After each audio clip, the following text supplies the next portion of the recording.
करते हैं आपके अपने चैनल आरजू साइबर कैफे पर, जो आपको जॉब रिगार्डिंग जानकारियां उपलब्ध कराता है। आज हमारे पास एक ऐसी जानकारी है जिनका इंतजार बहुत सारे लड़के बहुत दिनों से कर रहे थे। जी हाँ, हमारे पास जानकारी है आरपीएफ कांस्टेबल फॉर्म ऑनलाइन 2024 से संबंधित। सो आप सब काम को छोड़कर इस वीडियो को ध्यान से देखिए, स्क्रॉल मत कीजिएगा, ध्यान से देखिए। आगे आने वाली जानकारियां बहुत ही जरूरी है आपके लिए। तो आइए चलते हैं और जानकारी की इस कड़ी में इस जानकारी के बारे में समझते हैं कि क्या जानकारी दी गई है। आरपीएफ कांस्टेबल फॉर्म ऑनलाइन 2024 का नोटिफिकेशन आ चुका है कि कब से अप्लाई होगा, कब से अप्लाई मतलब कब इसका अप्लाई डेट खत्म होने वाला है, यह आप लोगों को समझना जरूरी है। चलिए समझते हैं। पहले पोस्ट के बारे में देख लेते हैं कितने पोस्ट हैं। तो आपके पास टोटल पोस्ट होंगे 4208। कितने पोस्ट होने वाले हैं? 4208, जो कि मेल और फीमेल में बटे हुए हैं प्रत्येक पोस्ट कैटेगरी वाइज। समझ लेते हैं कैसे। तो जनरल कैटेगरी जो मेल है उनके लिए 1450 सीटें हैं, यानी कि 1450 सीटें, और फीमेल कैटेगरी के लिए 256 सीटें हैं। ईडब्ल्यूएस कैटेगरी के लिए 357 मेल के लिए सीटें हैं और 63 सीटें फीमेल को अलॉट की गई हैं। ओबीसी कैटेगरी के लिए मेल के लिए 966 सीटें हैं और 170 सीटें फीमेल को अलॉट की गई हैं। एससी कैटेगरी की अगर हम लोग बात करते हैं तो इसके लिए 536 सीटें मेल्स को अलॉट की गई हैं और 95 सीटें आपको फीमेल को अलॉट की गई हैं। एसटी कैटेगरी की अगर हम लोग बात करते हैं तो 268 सीटें मेल को अलॉट की गई हैं और जबकि 47 सीटें फीमेल को अलॉट की गई हैं। अब यहाँ पे हम लोग ये जानकारी समझ ली कि कौन से कैटेगरी में किस मेल को कितना सीट अलॉट किया गया और फीमेल को कितना सीट अलॉट किया गया है। इस तरह से हम आगे समझ लेते हैं कि अप्लाई डेट क्या है। यहाँ पर ध्यान से सुनिएगा, आपकी सांसें थम जाएंगी अगर आप अप्लाई डेट को जानेंगे तो, क्योंकि अप्लाई डेट आपका जो है वो आप आगे जब सुनेंगे तो आपकी सांसें जरूर थम जाने वाली हैं, क्योंकि अप्लाई डेट है 15 मई से 24 मई। कितना रहा है अप्लाई डेट? 15 मई टू 24 मई। ये आपका इतने दिनों में आपको अप्लाई कर देना है। बहुत सारे लड़के बहुत दिन तक इंतजार करते हैं, बहुत ज्यादा डेट आएगा, तो ऐसा नहीं है। आपके दिन बहुत कम है, आप लोगों को अप्लाई बहुत जल्द से जल्द करवा लेना होगा। आगे हम लोग समझते हैं एज लिमिट। तो एज लिमिट की अगर हम लोग जानकारी लेते हैं तो जनरल कैटेगरी के लिए 1/7/2006। कितना? जनरल कैटेगरी के लिए 1/7/2006 से जानकारी है 2/7/1996। 2/7/1996, यानी कि 1 जुलाई 2006 से लेकर 2 जुलाई 1996 तक आपका एज लिमिट होना चाहिए। ओबीसी कैटेगरी का हम एज लिमिट के बारे में बात करते हैं तो 1 जुलाई 2006 से लेके 2 जुलाई 1993 तक, 1 जुलाई 2006 से लेकर आपका जो एज लिमिट होने वाला है ओबीसी कैटेगरी के लिए वो होने वाला है 2 जुलाई 1993 तक। फिर एससी एसटी कैटेगरी का अगर हम लोग बात करते हैं तो वो होने वाला है 1 जुलाई 2006, यानी कि 1 जुलाई 2006 से आपका होने वाला है 2 जुलाई 1991। 2 जुलाई 1991 ये आपकी एज लिमिट होने वाली है यहाँ तक। तो अब आगे समझते हैं एलिजिबिलिटी क्या है। एलिजिबिलिटी है आपकी 10th पास। अगर आप किसी ही बोर्ड से 10th पास हैं तो आप इस फॉर्म को भरने के लिए, अप्लाई करने के लिए एलिजिबल हैं। क्या करने के लिए? इस फॉर्म को अप्लाई करने के लिए एलिजिबल है अगर आप 10th पास हैं तो। क्या है? 10th अगर पास हैं आप तो आप इस फॉर्म को अप्लाई करने के लिए एलिजिबल है। समझते हैं एप्लीकेशन फी। तो आपका जो एप्लीकेशन फी होने वाला है जनरल और ओबीसी के लिए वो 500 रुपये होगा। कितना होगा? 500 रुपये। इतना ज्यादा फीस आप लोग सुनकर हक्का बक्का हो गए होंगे, लेकिन एक और जानकारी आपके साथ साझा की जा रही है कि 400 रुपये आपके एग्जाम होने के बाद रिफंड कर दिए जाएंगे आपके अकाउंट में। कितना?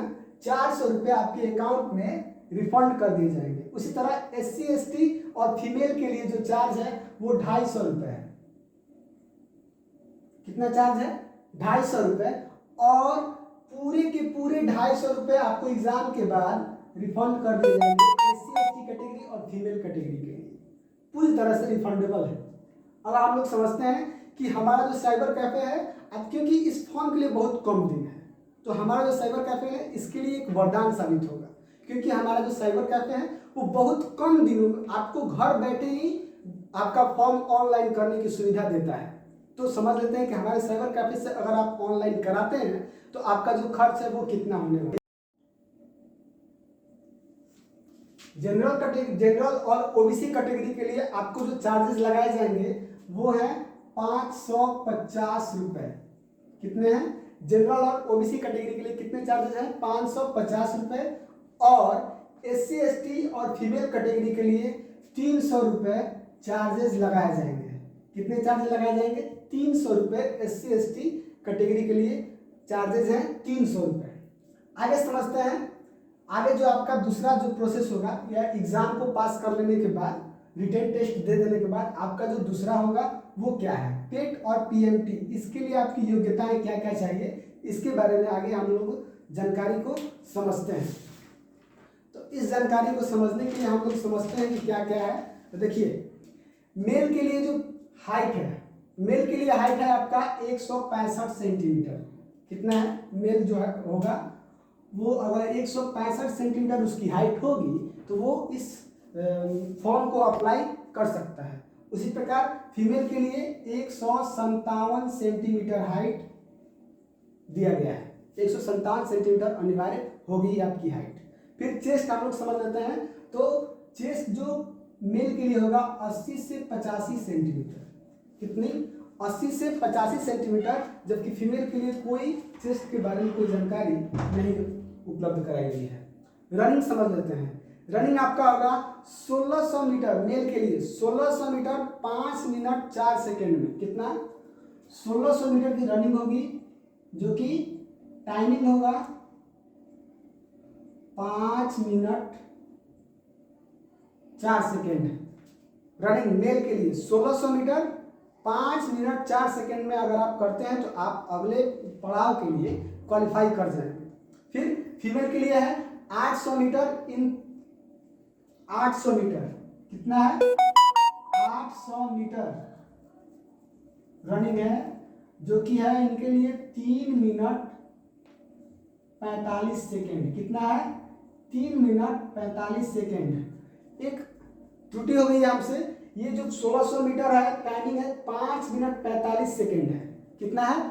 5 मिनट 45 सेकेंड रनिंग है मेल कैटेगरी के लिए। आगे समझते हैं हाई जंप के बारे में। तो हाई जंप मेल कैटेगरी के लिए 4 फीट है, मैक्सिमम कितना है? 4 फीट। और जो फीमेल कैटेगरी है उसके लिए 3 फीट। हाई जंप कितना है? 3 फीट जो फीमेल कैटेगरी है उनके लिए। और फिर आपका जो लॉन्ग जंप है, वो लॉन्ग जंप मेल कैटेगरी के लिए 14 फीट। लॉन्ग जंप कितना है? 14 फीट मेल कैटेगरी के लिए, और फीमेल कैटेगरी के लिए 9 फीट, यानी कि 9 फीट है।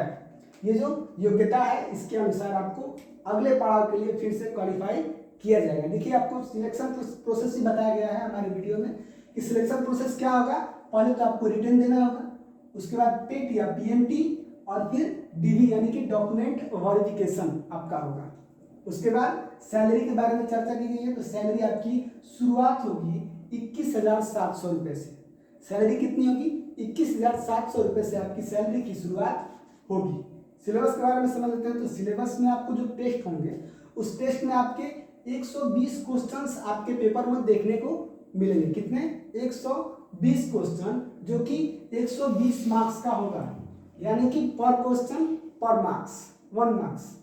अब समझते हैं कितना इसका टाइमिंग होगा। तो 90 मिनट, यानी कि 90 मिनट का आपका जो होगा वो टाइमिंग होगा। और नेगेटिव मार्क्स भी इसमें है 1/3। नेगेटिव मार्क्स कितने हैं? 1/3।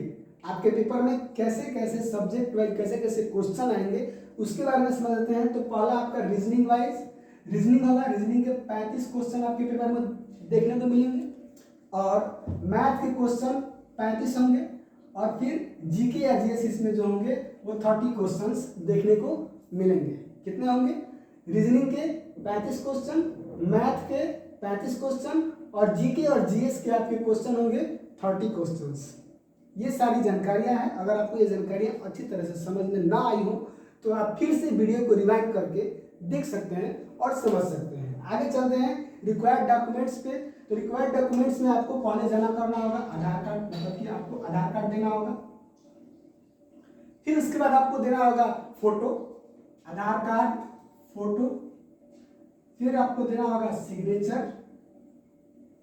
फिर सिग्नेचर के बाद आपको देना होगा ईमेल आईडी और फिर मोबाइल नंबर। आपका जो मोबाइल नंबर होगा वो देना होगा, मोबाइल नंबर। और 10th का मार्कशीट होना चाहिए। क्या होना चाहिए? 10th का मार्कशीट। और क्या है? Bank passbook. बैंक पासबुक किस लिए? तो आपके जो पैसे हैं उनको रिफंड करने के लिए आपको बैंक पासबुक भी देना होगा इसमें, बैंक पासबुक। और फिर certificate, TC certificate, OBC certificate देना होगा। ओबीसी सर्टिफिकेट देना होगा। वो किस लेवल का है? तो आपको सेंटर लेवल का देना होगा। किस लेवल का देना होगा? सेंटर लेवल का। ओबीसी सर्टिफिकेट 2 प्रकार के होते हैं, एक राज्य स्तर का और एक सेंटर लेवल का। तो आपको ये चूंकि सेंट्रल गवर्नमेंट का जॉब है इसलिए आपको सेंट्रल लेवल का ओबीसी सर्टिफिकेट देना होगा। इसके साथ साथ SC ST सर्टिफिकेट भी होगा। जो SC ST कैटेगरी के होंगे उनके लिए SC ST सर्टिफिकेट भी होगा और वो भी होगा आपका सेंटर लेवल का। वो भी होगा क्या? सेंटर लेवल का SC ST कैंडिडेट्स के लिए। ठीक है, तो ये सारी जानकारियां आपको उपलब्ध कराई गई हैं। अगर आपको हमारे आर्मी साइबर कैफे से ऑनलाइन करवाना है तो आप तुरंत के तुरंत इन रिक्वायर्ड डॉक्यूमेंट्स को मोबाइल जो डिस्प्ले पर नंबर चल रहे हैं उस नंबर पर कॉल करके या व्हाट्सएप पे इन सारे रिक्वायर्ड डॉक्यूमेंट्स को भेजकर आप ऑनलाइन करा सकते हैं। धन्यवाद। मिलते हैं अगले वीडियो में एक नई जानकारी के साथ।